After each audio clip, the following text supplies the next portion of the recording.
사람의 아들들과 유대인의 틀입니다.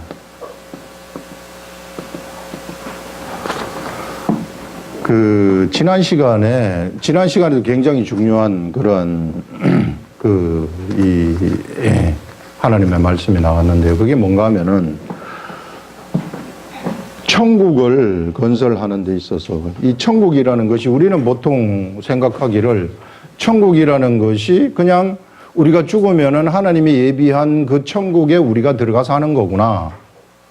그래서 나중에 최후의 심판이 있고 최후의 심판이 있은 다음에 오른쪽으로 분리되고 왼쪽으로 분리되면 오른쪽으로 분리된 사람들은 천국에 들어가 가지고 하나님이 지으신 그 나라에서 영원히 하나님과 같이 사는구나.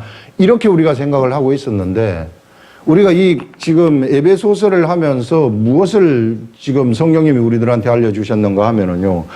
천국이라는 것은 바로 우리가 건설하고 우리가 만들어가는 것이구나 하는 그것을 우리가 지난 시간에 알려주셨어요. 그래서 세상에서 육체를 가지고 있는 사람들이 하나님과 영의 하나님과 교제를 하면서 이 천국이라는 것은 바로 누가 털을 닦았느냐 하면은 선지자들과 사도들이 털을 닦아놨어요. 이 선지자들과 사도들이 천국을 세울 털을 닦아놨다는 것입니다. 천국을 세울 그러한 털을 닦아놨는데 그 모퉁이 돌이 누가 되셨느냐 하면은 이제 이 털을 다 닦은 다음에 이 모퉁이 돌이 바로 우리 예수님이 되신다고 이야기를 했습니다.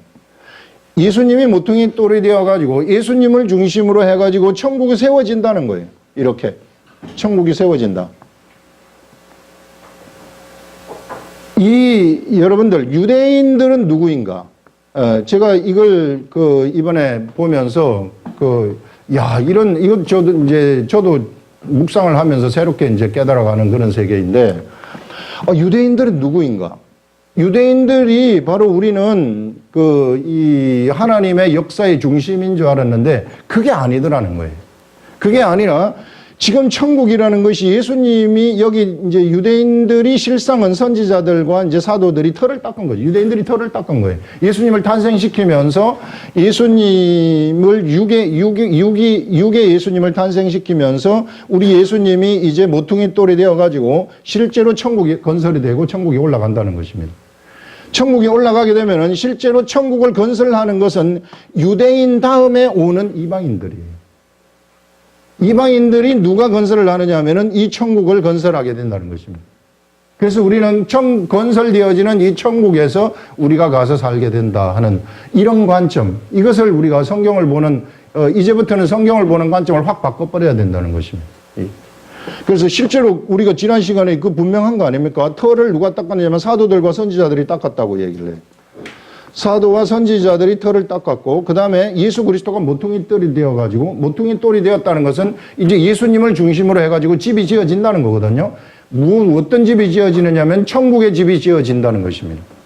그래서 천국의 집이 이제 지어지는데 이 천국의 집을 짓는 일은 누가 담당을 하느냐 하면은 예수님을 탄생시키는 것은 유대인들이 담당을 했지만 이제는 천국이 지어지는 이것은 누가 담당을 하느냐면 이방인들이 담당을 하는 것이구나 하는 이런 것들을 지금 우리가 알 수 있는 것입니다. 오늘도 우리가 말씀을 보면서 그런 관점에서 말씀을 봐야만이 이것이 이해될 것이라고 생각이 듭니다. 1절 보시면은요. 그러므로 그리스도 예수의 일로 너희 이방인을 위하여 갇힌 자 된 나 바울이 말하거니와 너희를 위하여 내게 주신 하나님의 그 은혜의 경륜을 너희가 들었을 터이라. 하나님의 은혜의 경륜이 있었다고 얘기를 합니다. 은혜의 경륜이라는 것은 이게 지난 시간에 우리가 이 에베소서 처음에 때가 찬 경륜이라는 말씀 나왔는데 이 경륜이라는 것이 하나님의 계획이라고 했어요. 이 하나님의 계획, 하나님의 은혜의 계획을 너희가 들었을 것이다. 이 말이 이제 그 말입니다. 너희를 위하여 내게 주신 하나님의 그 은혜의 경륜, 내게 주신이라는 것은 사도 바울에게 주신 하나님의 계획이라는 것인데 하나님의 계획이 무엇인가 하면은 바로 이방인들을 예수 그리스도에게로 들어오게 하는 이런 계획, 이것을 너희가 들었을 것이다. 내가 그런 이방인의 사도로 부름을 받았다는 사실을 너희들이 들었을 것이다. 이런 이 얘기를 여기서 하는 거죠. 이게.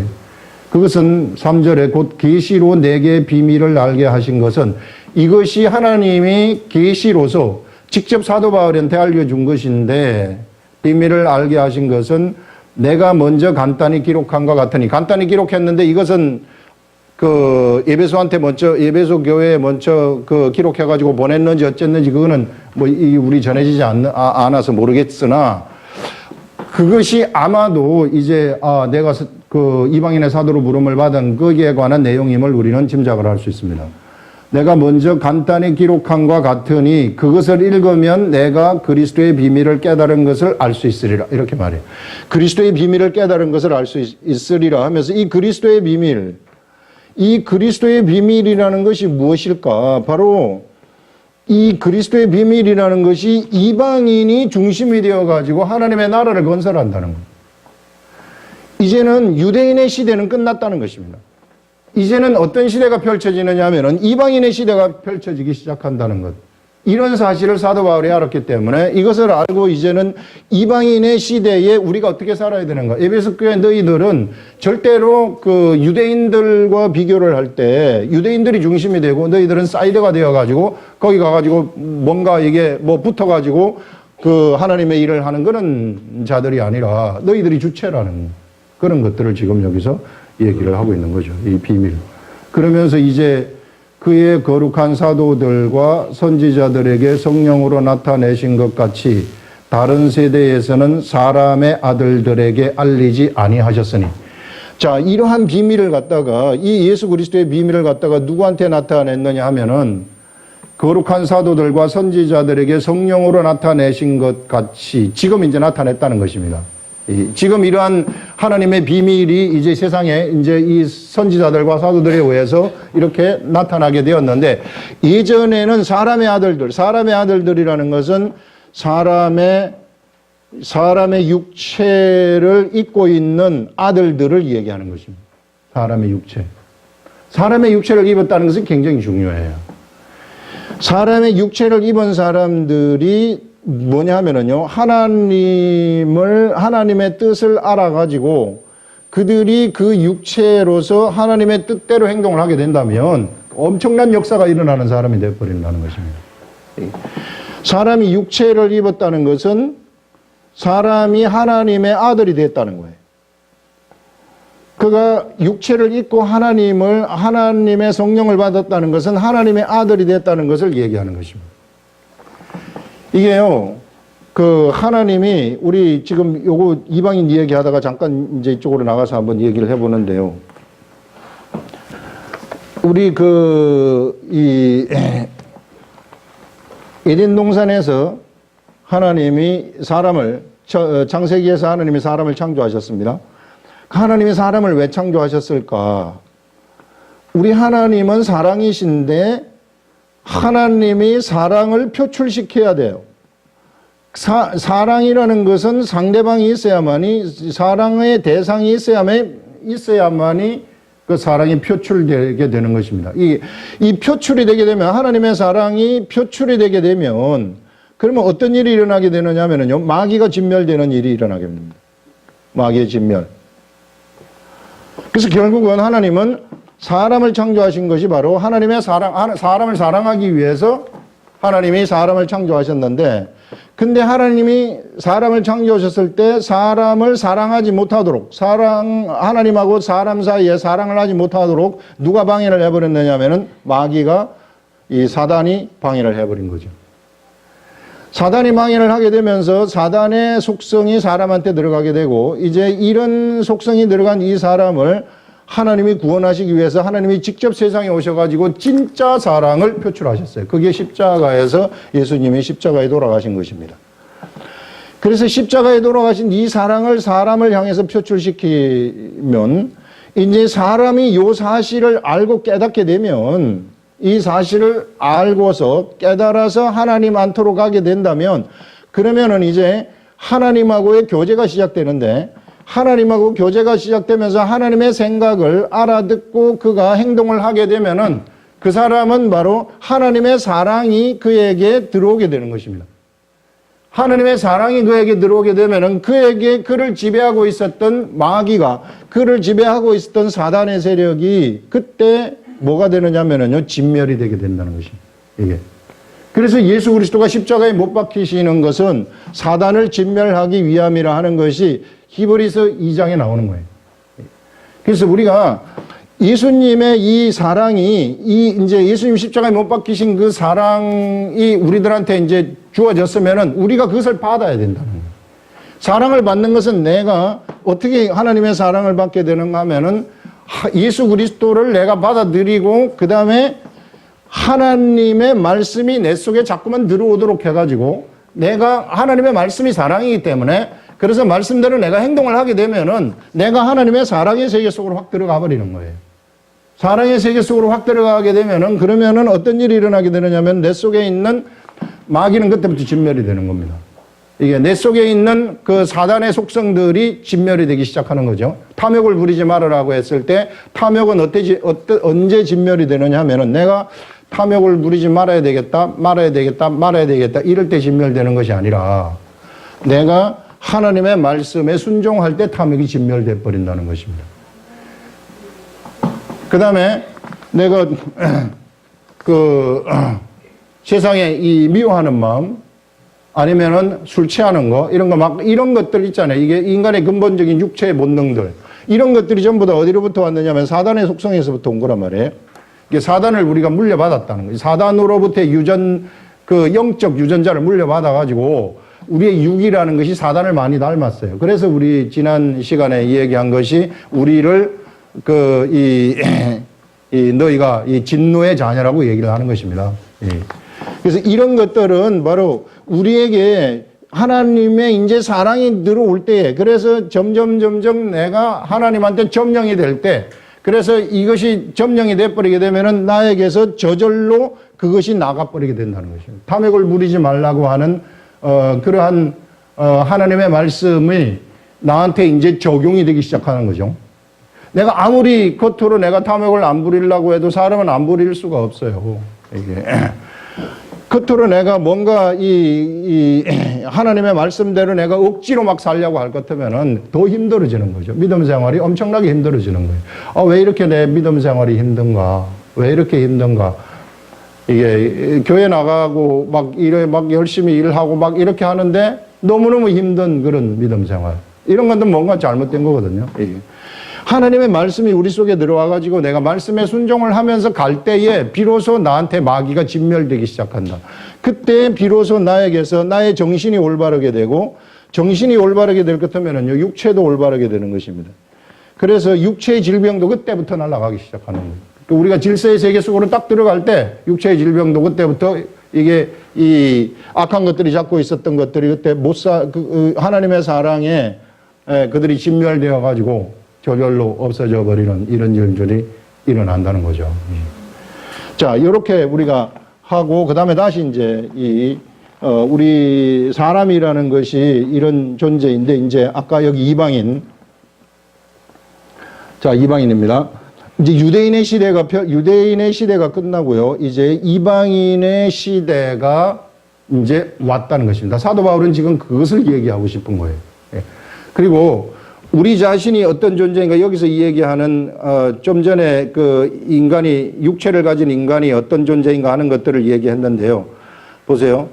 이제 그의 거룩한 사도들과 선지자들에게 성령으로 나타내신 것 같이 다른 세대에는 사람의 아들들에게 알리지 아니했는데 이제는 사람의 아들들에게 알렸다는 것입니다. 그래서 육체를 가진 이 사람의 아들들이 얼마나 중요한가 하면은요, 이제는 하나님하고 교제할 수 있는 길이 생겼고요. 이제는 하나님의 사랑을 받을 수 있는 길이 생겼고요. 그래서 이제는 하나님의 사랑을 받아서 하나님의 말씀에 순종을 하게 된다면, 이제 그 길이 생겼기 때문에 순종을 하게 된다면 어떤 일이 생기느냐 하면은 내가 하나님의 천국을 건설하는 자가 돼버린다 하는 것을 우리가 알 수 있는 겁니다. 내가 이 세상 속에서 이 세상에 살아가면서 성령님과 교제를 하면서 성령님이 시키는 대로 뭔가 말씀을 알아듣고 내가 행동을 하게 된다면 그때부터는 예수 그리스도와 내가 함께 천국을 건설하게 된다는 것이죠.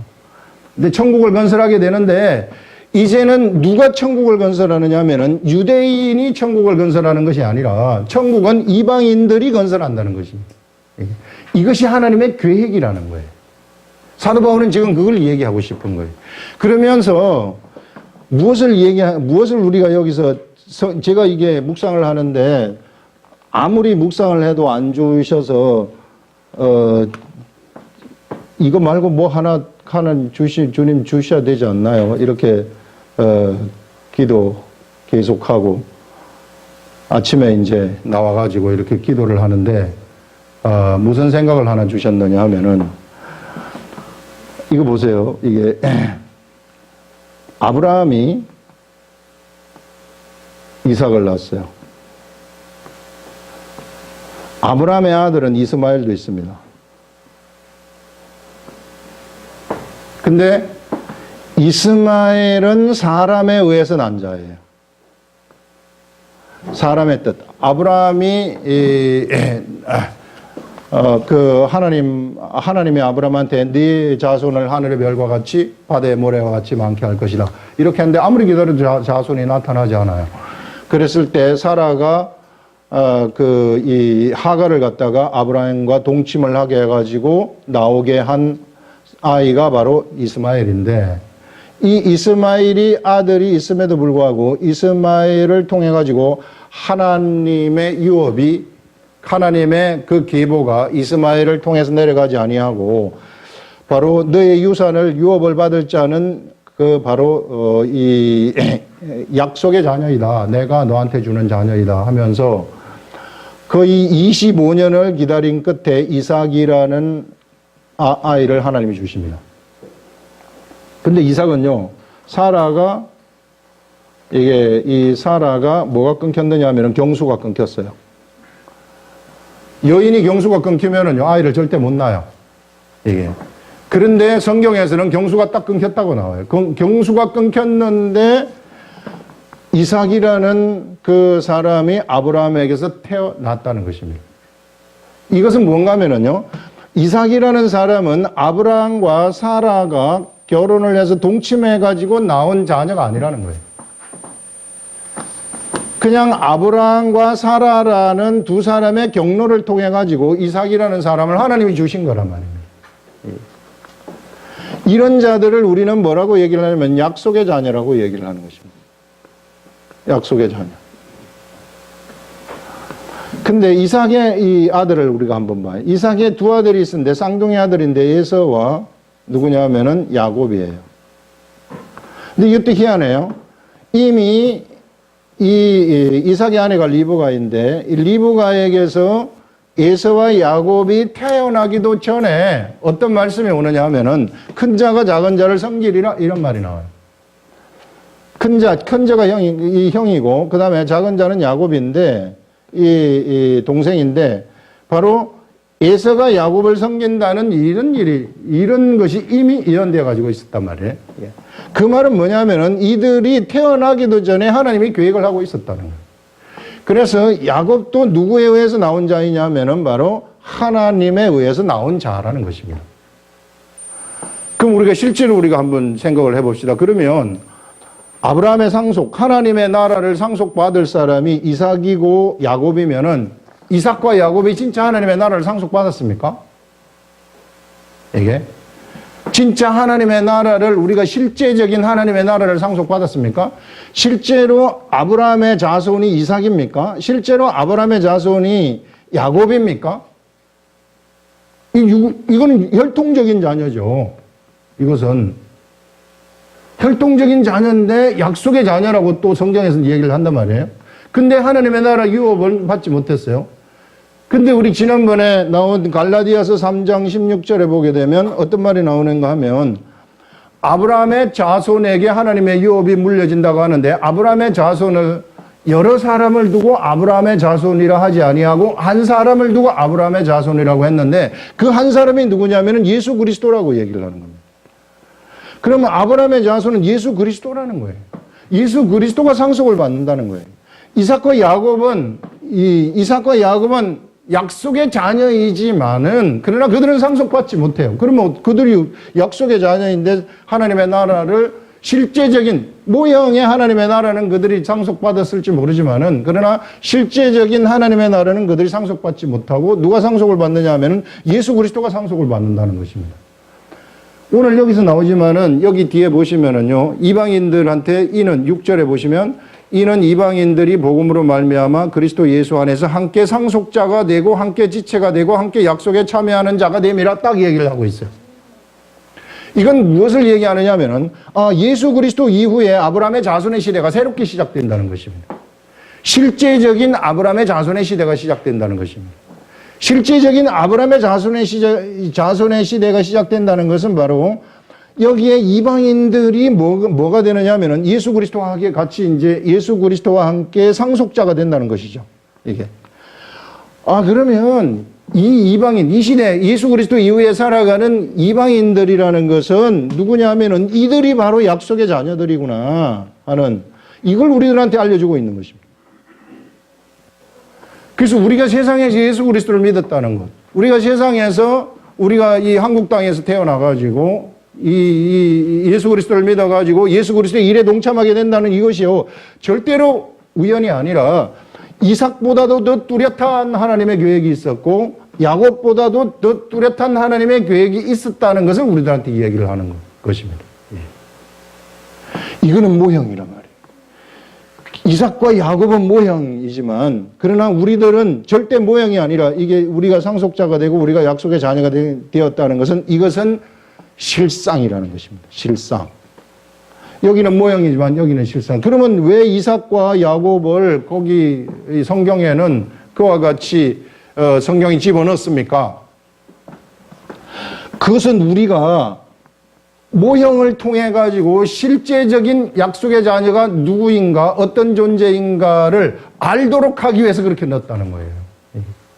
우리는 이삭보다도 더 뚜렷한 하나님의 계획 속에서 나온 존재라는 것을 알도록 하기 위해서. 이삭을 보세요. 이삭이라는 사람이 전혀 사라가 경수가 다 끊긴 다음에 실제로 기다려서 경수가 끊길 때까지 기다려서 이삭을 나오게 한 겁니다. 하나님의 뜻에 의해서 나왔다는 사실을 똑바로 알려주기 위해서. 그 말은 뭔가 하면은요, 절대 사람에 의해서 이삭이 태어난 것이 아니라는 거예요. 절대 야곱이 사람에 의해서 태어난 것이 아니라는 것입니다. 그 출처가 하나님이라는 거예요. 바로 이것을 통해 가지고 이 시대 우리들, 예수 그리스도를 믿는 우리들, 이제 하나님 나라 천국 건설에 참여하는 우리들이 절대로 우연히 나온 것이 절대로 아니라는 것입니다. 하나님의 철저한 계획 속에서 나왔고 하나님의 이와 같이 이삭보다도 야곱보다도 더 철저한 계획 속에서 우리가 세상에 나왔고 세상에서 예수 그리스도를 믿게 되었고, 그래서 이제 예수 그리스도와 함께 무엇을 시작하느냐 하면요, 천국을 건설하기 시작한다는 것입니다. 왜냐하면 이것이 중하기 때문에.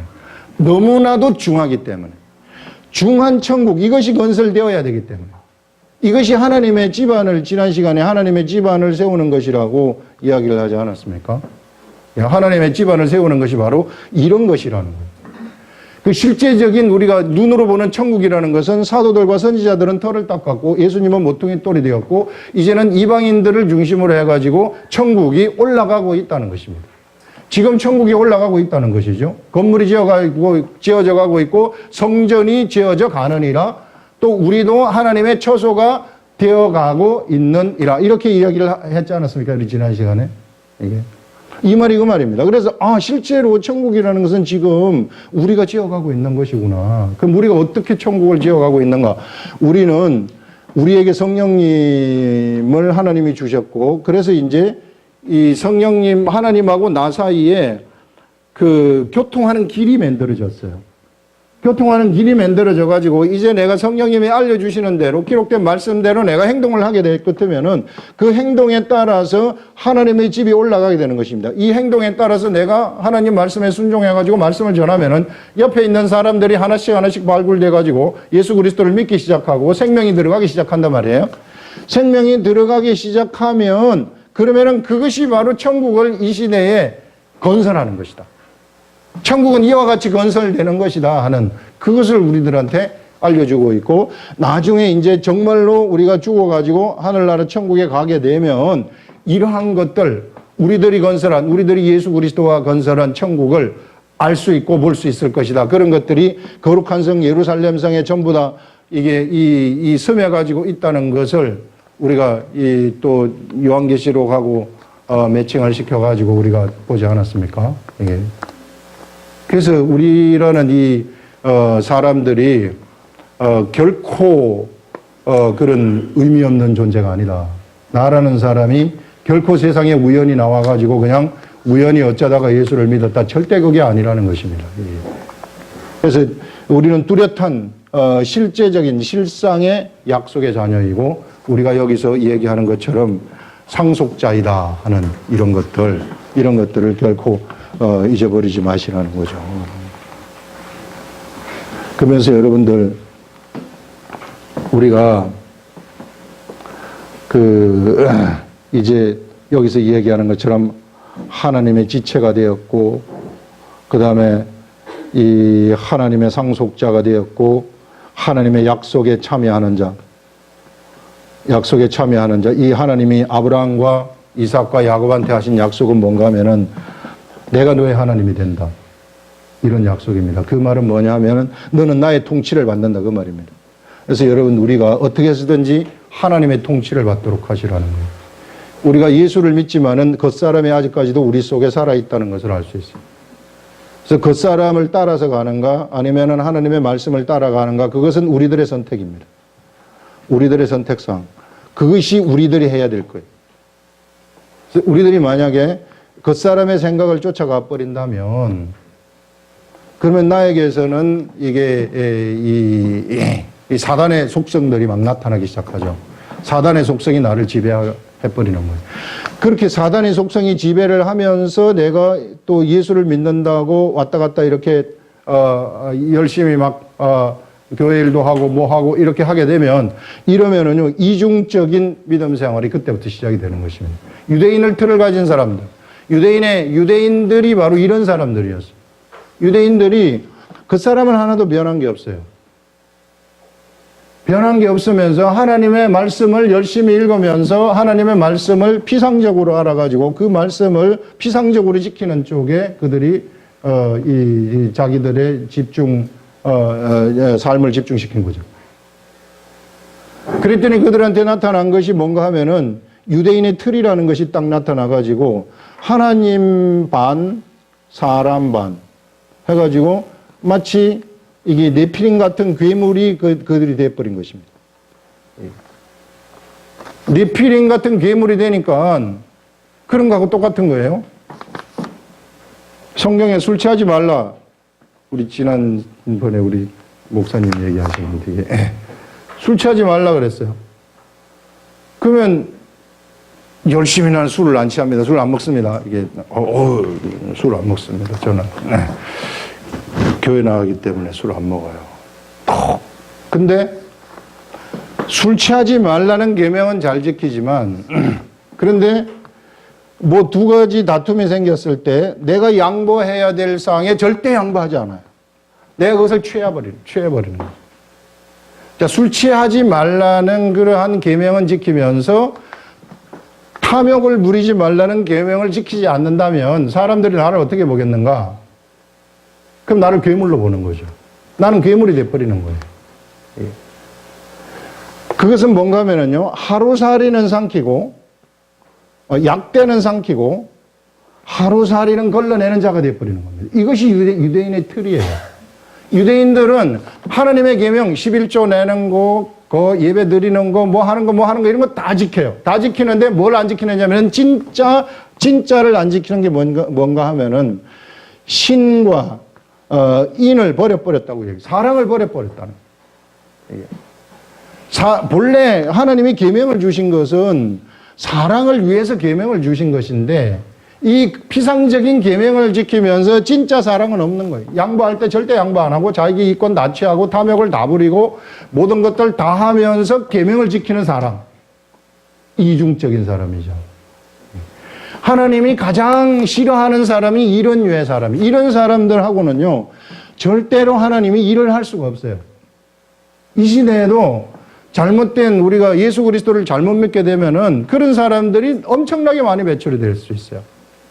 예수를 믿는다고 동네방네 낯떠들고 돌아다니면서 실제로 그 사람의 행동을 보면은 이게 탐욕투성이야. 이렇게 될 것 같으면은요, 우리 하나님을 욕보이는 사람이 되어버리는 것입니다. 예. 그래서 유대인의 틀 때문에 하나님들하고 같이 일을 할 수 없었어요. 예수 그리스도의 복음이라는 것은 새로운 시대의 새로운 복음인데, 이 새로운 시대의 새로운 복음을 갖다가 그들에게 담을 수가 없었다는 것입니다.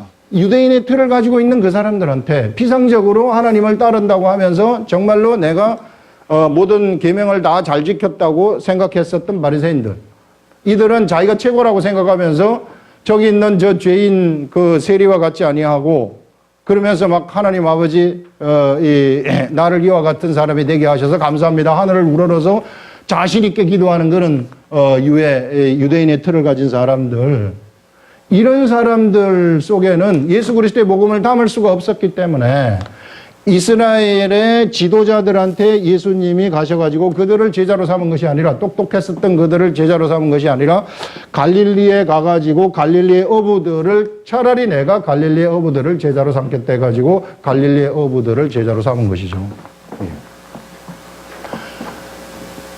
그리고 난 다음에 이제는 그들을 제자로 삼아가지고 이제 예수 그리스도의 복음을 담아가서 그들한테, 그래서 그들로 하여금 예수 그리스도의 복음을 전달하게 했고, 그런데 그들은 이방인하고의 거래가 없었기 때문에, 그래서 이방인의 환경 속에서 이방인들이 가진 그러한 성장 배경을 가진 그 사람, 거기에서 태어난, 그렇지만은 이 하나님의 성경을 정말로 구약 성경을 밝게 알았었던 사도 바울을 하나님이 선택하셔가지고 그를 다메섹 도상에서 깨뜨려 버린 겁니다.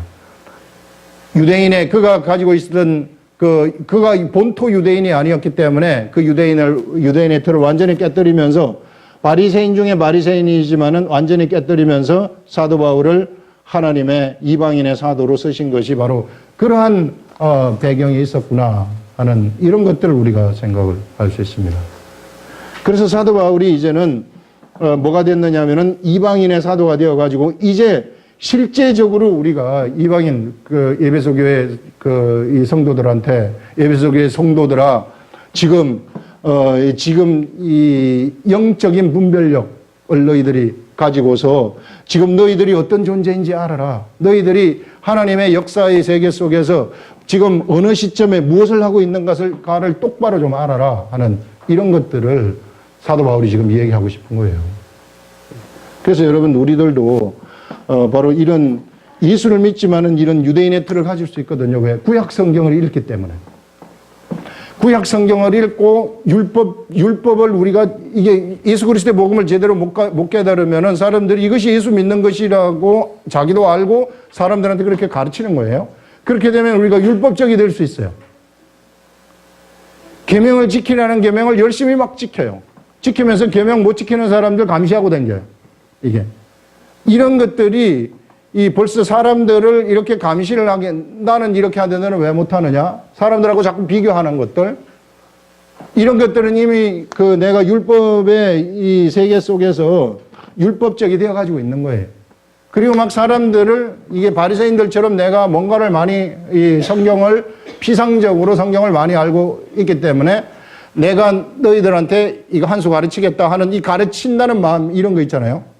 이게 그래가지고 자기 자신을 자꾸만 겉으로 드러내. 이게 그래서 이 유대인의 틀을 가진 사람들은 자아가 굉장히 강했어요. 자기의 그 자아가 너무나도 강했기 때문에 그 속에 하나님이 치고 들어갈 수 있는, 하나님의 복음의 말씀이 치고 들어갈 수 있는 여지가 하나도 없었다는 것입니다. 여러분, 이 시대에도 마찬가지예요. 이 시대에도 우리가 율법적이 되어버린다면은 그 율법적인 사람들 속에 복음의 말씀이 들어갈 수 있는 길이 하나도 없습니다. 아무리 묵상을 해도 하나님 말씀 오지 않아요. 왜? 성령님이 깨닫게 하시지 않기 때문에. 성령님의 세계의 채널이 틀리기 때문에. 예. 그래서 이런 것들을 우리가 한번 이 말씀을 통해 가지고 우리가 좀 알아야 된다 하는 것입니다.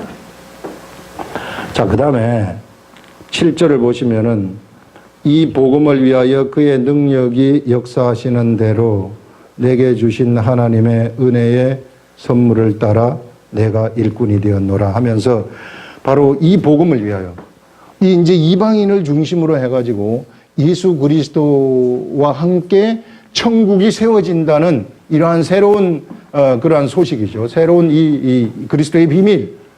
자, 이거를 위해서 이 그의 능력, 하나님의 능력이 역사하시는 대로 내게 주신 하나님의 은혜의 선물. 나로 하여금 이제 막 하나님이 이 일을 하게 하는 것, 이방인을 위해서 일을 하게 하는 것, 그 선물을 따라서 내가 그 직분을 맡겨주는 선물이죠. 그것을 따라서 내가 하나님의 일꾼이 되었다 하는 그것을 여기서 이야기를 하고 있는 것입니다. 그러면서 8절에 모든 성도 중에 지극히 작은 자보다 더 작은 나에게, 사도 바울이 지금 성도들 중에서도 지극히 작은 자보다 더 작은 나, 우리가 육적으로 볼 것 같으면 사실 우리는 아무것도 아니라는 거예요. 우리 속에 사도 바울이 될 수 있었던 것은 그 속에 그를 성령님이 다 차지하고 있었기 때문에 사도 바울이 될 수 있었다는 거죠. 그러나 내가 유대인의 틀을 가지고 있다면 내가 나를 다 차지하게 되는 겁니다. 그렇게 될 것 같으면 자기 자신을 높이 생각을 할 수 있는 거죠. 그래서 이런 것들, 성도 중에 지극히 작은 자보다 더 작은 나에게 이 은혜를 주신 것은 청량할 수 없는 그리스도의 풍성함을 이방인에게 전하게 하시고, 예수 그리스도의 풍성함이 얼만큼 풍성한가, 우리 주 예수 그리스도에게로 여러분들 들어가게 되면은요, 그 풍성함이라는 것이 말할 수 없다는 것이죠. 무엇이 여러분들 부족합니까? 그러면 예수 그리스도의 말씀의 세계 속으로 들어가시라는 거예요. 그러면 그 풍성함의 세계 속에서 예수 그리스도의 풍성함을 내가 누릴 수 있다는 겁니다. 작은 집에 살지만은 풍성함이 그에게 막 올 수 있다는 것입니다. 이런 돈 없지만은 내 속에 풍성함이 막 가득 찰 수 있다는 것입니다. 이런 풍성함의 세계가 예수 그리스도에게 있다 하는 것을 이 이방인에게 전하고, 영원부터 만물을 창조하신 하나님 속에 감추어졌던 비밀의 경륜이 어떠한 것을 드러내게 하려 하심이라. 바로 영원부터 만물을 창조하신 하나님 속에 감추어졌던 비밀, 이 비밀이 바로 이방인을 통해 가지고 이게 이 하나님의 나라를, 천국을 건설하신다. 이게 실제적인 건설, 이제 유대인들은 터를 닦았지만은 이제는 누가 천국을, 이 터 닦은 터 위에 누가 천국을 건설하느냐면은 바로 이방인들을 중심으로 해가지고 이게 천국이 건설된다는 것입니다. 이런 비밀들을 사도 바울이 알아가지고, 그래서 이 사도 바울이 그것을 지금 이 에베소 교회 성도들한테 이렇게 얘기를 하고 있구나 하는 그런 것들을 여기서 우리가 알 수 있습니다, 여러분들. 그래서 여러분, 우리가 그 하나님의 말씀의 세계 속으로 내가 반드시 들어가야 된다. 말씀의 세계 속으로 들어가라는 것, 유대인의 틀을 벗기 위해서, 유대인의 틀이라는 것이 이게 그 피상적으로 하나님 말씀을 아는 거거든요. 그래서 절대로 피상적으로 여러분들이 말씀을 알면 안 되고요. 이게 경험으로 알아야 돼요. 경험으로 알 것 같으면은 언제나 내가 말씀을 묵상을 해야 된다는 것입니다. 계속해서 지금 몇 주간 말씀 묵상하라는 말씀이 계속 나가는데요.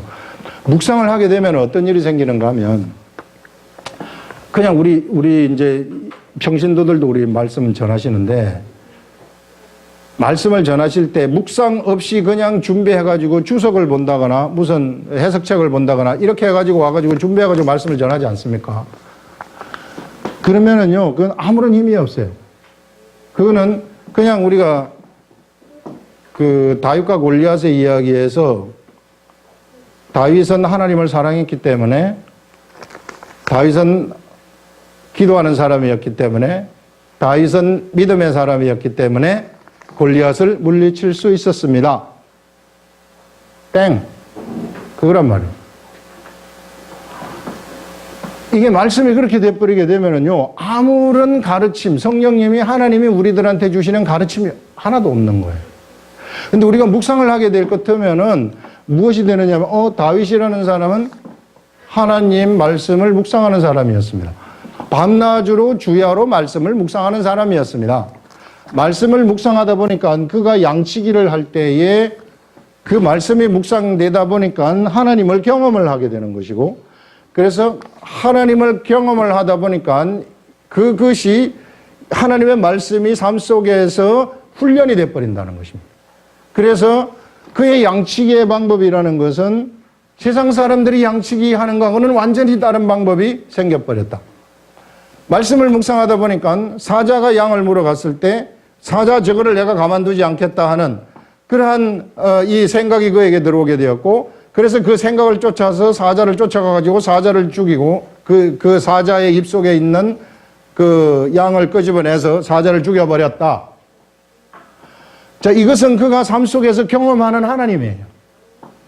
삶 속에서 이와 같이 경험을 하다 보니까 어느 날 형들이 전쟁을 하는데 전쟁터에 도시락을 갖다 주니 거기에 고마망 골리앗이 지금 이스라엘 백성들한테 싸움을 걸고 있었다는 것이죠. 근데 다윗은 이미 하나님의 말씀을 경험했기 때문에 하나님의 말씀에 의해서 형성되어진 눈이 그에게 있어요. 믿음의 눈이 그에게 이미 생겨버렸어요. 그렇기 때문에 세상의 모든 이스라엘 백성들, 그 당시에 그 모든 군인들은 이 골리앗 앞에서 꼼짝 못하고 있었지만은 다윗은 달랐습니다. 다윗이 골리앗을 보는 거하고 세상 사람, 나머지 이 군사들이 골리앗을 보는 거하고는 완전히 180도 다른 것이었어요. 그래서 다윗은 주저없이 내가 저 사람을 해결하겠습니다. 가가지고 골리앗을 해결해버리는 것입니다. 여러분, 우리도요, 이와 같이 묵상을 하게 되면은 이런 말씀을 전달할 수 있는 거예요. 이렇게 되면은 여기서 무슨 교훈이 나오느냐 하면은, 하나님의 말씀을 묵상하게 되면은 말씀을 경험하게 되는 것이고, 말씀을 경험하게 될 것 같으면은 어떤 일이 일어나게 되는가 하면, 바로 그들은 이 말씀이 삶 속에서 하나님이 나타나는 것을 보게 되는 것이고, 그렇게 되면은 이게 새로운 믿음의 눈이 그에게 개발이 되어져 가지고 생각 자체가 바뀌어버린다는 것입니다. 세상 사람들이 생각하는 거하고 완전히 다른 방식의 생각을 하게 된다. 그래서 그가 전쟁에 갔을 때 골리앗을 보게 됐을 때 골리앗을 보게 되면 그 골리앗, 저거는 다윗의 눈으로는 골리앗은 자기하고 싸움의 상대가 안 되는 거예요. 예. 왜냐하면 이미 그에게 믿음이 형성되었기 때문에. 그래서 골리앗을 이겨버린다는 것입니다. 이런 가르침, 그러면은 내가 하나님 말씀 묵상하고 그렇게 되면은 나한테 믿음의 눈이 개발되겠구나. 믿음의 눈이 개발될 것 같으면은, 그러면 내가 세상을 이길 수 있겠구나. 세상의 골리앗을 이길 수 있겠구나. 나에게 암이라는 질병이 온다 할지라도 내가 그거 이길 수 있겠구나. 경제적인 문제, 이거 아무것도 아니구나. 이길 수 있겠구나. 이거 가난의 문제, 이거 아무것도 아니구나. 이길 수 있겠구나. 이런 것들이 생겨버린다는 거죠. 묵상을 하게 될 것 같으면은요, 이와 같은 교훈의 말씀이 나가게 된다는 거예요. 가르침에, 성령님이 주시는 가르침의 말씀이 나가게 된다. 그래서 우리가 피상적인 믿음 생활을 하지 말라는 거예요. 이게 하나님을 경험하면서 말씀을 묵상하게 된다면, 이런 막 삶 속에서 성령님이 경험되어지고 성령님이 주시는 말씀을 내가 알아들을 수 있다 하는, 그렇게 되면은 되는 거죠. 그러면 내가 저거를 할 수 있겠다, 할 수 없겠다 하는 생각, 판단이 영적 분별력이 확 서버리는 거예요. 분별력이 서면은 서는 대로 가버리면 되는 거예요. 가면은 그것이 길이 되는 것이고 그것이 진리가 돼버리는, 그렇게 되면은 그것이 바로 하나님의 나라를 건설하게 되어지는 이런 일들이 돼버린다는 거죠. 그래서 여러분들, 지금은 우리가 하나님의 나라를 건설하는 시대이다. 이것을 아시고 우리의 삶 속에서 어떻게 해서든지 말씀 묵상을 하면서 경건에 훈련하면서 이런 하나님의 나라를 건설할 수 있기를 예수님의 이름으로 간구합니다. 기도하겠습니다.